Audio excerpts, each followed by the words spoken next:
Hey guys, good morning. Welcome back to our channel, The Eaton Squad. My name is Addie. So for today's video, i-update natin ang arrival and departure process ng mga dual citizens na uuwi at aalis ng Pilipinas para sa buwan ng Setyembre 2024. Details coming right.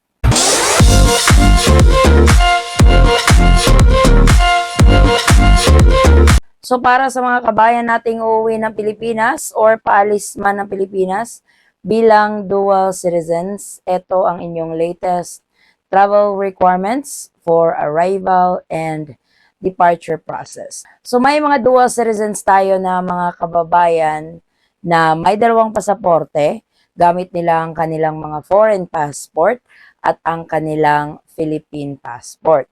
Meron din naman tayong mga kabayan na foreign passport lang ang mga gamit nila, pero may dala-dala silang dokumento.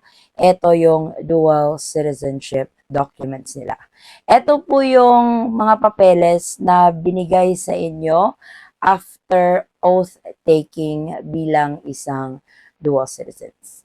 Kung bago ka lang sa channel ko at medyo hindi mo pa alam kung sino-sino ang mga dual citizens, ito po yung mga natural-born Filipino na nag-abroad, nag-naturalized abroad, at nag-apply ng dual citizenship para ma-reacquire ulit or ma-retain ang kanilang pagiging Filipino citizens. Tandaan po natin na hindi po lahat ng bansa ay inaalaw ang dual citizenship. So may mga ibang bansa like Japan, hindi nila inaalaw ang dual citizenship. So bago pa man mag-apply ng dual citizenship, alamin muna kung allowed ba ito sa foreign country na isa ka ring citizen.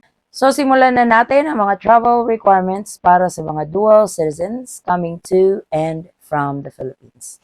Siyempre, ang pinakauna is yung inyong mga valid passport. As a dual citizen, gaya ng na-mention ko kanina, may mga dual citizens tayong kababayan na ang gamit ay dalawang pasaporte, ang foreign passport at Philippine passport. So kung kayo ay gumagamit ng dalawang pasaporte, napaka-importante na yung mga passports ninyo is valid. Particularly yung mga foreign passport ninyo. Kasi mag-a-apply talaga ang 6 months rule. So mas maigi na talaga na valid ang inyong mga passport bago kayo bumiyahe, or mas maigi na i-check mabuti bago kayo mag-book ng ticket. Lalong-lalo na doon sa ating mga dual citizens na kababayan na ang gamit lamang is yung mga foreign passports nila plus yung dual citizenship documents. So, please, i-check ninyo para hindi kayo ma-hassle or hindi kayo ma-delay during your trip. Kasi ang dami nating natatanggap na paalis na next week. Pero pala yung validity na lang ng mga pasaporte nila is 5 months na lang. Hindi talaga kayo pasasakayin ng eroplano dyan. So, better check before booking that ticket. Next, of course, is yung mga plane ticket ninyo kasi hindi naman kayo pasasakayin kung wala kayong mga plane ticket. Sa plane ticket naman, isa sa mga perks as a dual citizen, pwede kang mag-book ng one-way ticket. Kailangan lang talaga na may maipakita kang backup ba. Kung dalawang pasaporte mo, foreign passport and Philippine passport, hindi yan sila masyado magque-question kasi holder ka ng Philippine passport. Pero kung foreign passport lang yung dala mo, kailangan maging ready ka.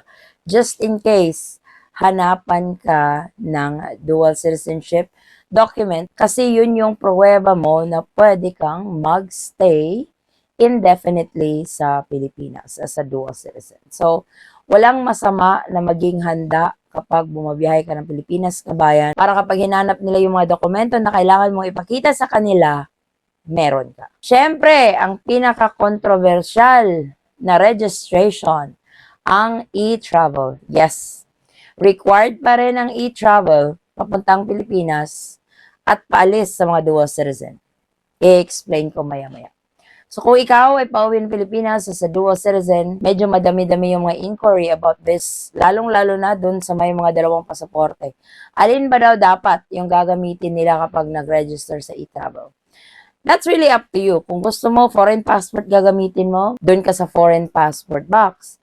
Kung Philippine passport naman yung gagamitin mo, doon ka sa Philippine passport box. So, magdedepende yan sa'yo. Pero, technically, kapag uuwi ka ng Pilipinas as a dual citizen, at may Philippine passport ka, mas magandang gamitin yung Philippine passport. It makes sense kasi pauwi ka ng Pilipinas. But either of these passports are accepted para mag-register sa e-travel. Kasi wala namang box sa e-travel for dual citizens. So, either of the passports that you can use, kasi di mo naman pwedeng i-register yung dalawa. So, mamili na lang kayo kabayan kung alin yung mas gusto nyong gamitin sa pag-register ng e-travel. Tandaan, e-travel is 100% free. Mag-register na. I highly suggest na within 3 days before you guys depart, magrehistro na kasi may pinapaalis talaga sa linya kapag hindi kayo nakapag-register bago kayo i-process. So, para walang hassle, walang delay, bago pa man pumunta ang airport, mag-register na po sa e-travel. Doon sa mga foreign passport lang yung meron, walang Philippine passport, then yung foreign passport mo yung gagamitin mo to register with e-travel. Sa departure naman sa mga dual citizen, kung gagamitin nyo pa rin yung Philippine passports ninyo, paalis ng Pilipinas, required kayong mag-register sa e-travel. Kasi ang e-travel, required pa rin sa lahat ng mga Philippine passport holders departing the Philippines. Pero, kung yung gagamitin mo sa pag-alis ng Pilipinas is yung foreign passport mo, you are no longer required to register with e-travel. So, sana malinaw na po tayo doon. Travel insurance, ito ay optional na kabayan. So, depende po yan sa inyo kung gusto nyong mag-purchase ng travel insurance. It's highly suggested. It's not mandatory anymore. Pero siguraduhin lang po ninyo na yung travel insurance na kukunin ninyo magagamit nyo sa Pilipinas for emergency purposes. May ilan-ilan pa rin tayong kababayan na nagtatanong, lalong-lalo doon sa mga unvaccinated, kung allowed na ba daw silang pumasok sa Pilipinas. Matagal na po. Kasi na-lift na po ang protocol na yon. Matagal na po yung inalis ng Philippine government when it comes to this type of health protocol. So whether you are unvaccinated or vaccinated, you can travel freely to the Philippines. Hindi na nga nila chine-check yung mga vaccination card or certificate ninyo kagaya noon. Sa mga foreign spouses ninyo na kasama sa biyahe papuntang Pilipinas, foreign spouses traveling with dual citizens, ay makaka-avail sila ng balikbayan privilege. 1-year visa yon upon arrival sa Pilipinas. So, dapat magkasama kayong bumiyahe, dapat magkasabay kayong ma-process sa immigration para maka-avail yung mga foreign spouse ninyo, including your foreign kids. Magdala lang po ng proof of filiation. So, kung kasama si husband, yun ay yung marriage certificate. At kung kasama naman ng mga kids, yun ay ang kanilang mga birth certificate. At mag-grant po yan sila ng balikbayan privilege na 1-year visa for free upon arrival into the Philippines. Sa travel tax naman, ang mga dual citizen, magbabayad ka lang kung lampas 1 year ka lang sa Pilipinas. Pero kung less than 1 year naman, hindi po kayo magbabayad.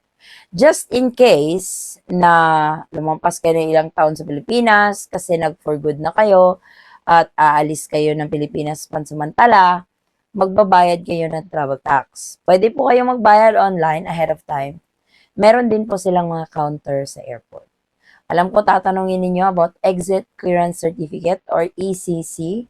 Ang mga dual citizens, hindi po kayo required na mag-secure ng Exit Clearance Certificate. Kasi nire-require ito sa mga foreign passport holders na nagtagal sa Pilipinas ng 6 months or more. Pero kayo, kahit may foreign passport kayo, but as a dual citizen, isa sa mga benefit ay ang paglagi sa Pilipinas ng unlimited. So, one to sawa, unlimited stay. So, hindi nyo kailangan mag-process ng Exit Clearance Certificate or ECC. Doon sa mga kabayan nating kararating lang ng Pilipinas na mga dual citizens, kung maaari nyo pong i-share ang inyong mga experience, kung ano pa ba yung mga hinahanap nila, ano yung mga documents na ipinakita ninyo upon arrival into the Philippines. Kung may i-share nyo po ang information na ito, ako po'y nagpapasalamat.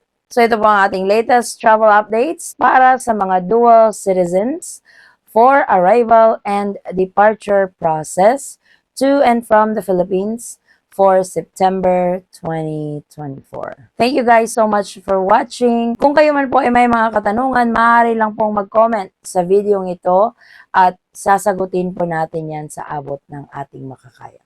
Muli kabayan, ako'y nagpapasalamat sa patuloy na pagsubaybay, tiwala at suporta sa aming channel at sa aming pamilya. Mag-ingat po kayo sa biyahe, stay safe, stay healthy, and God bless everyone.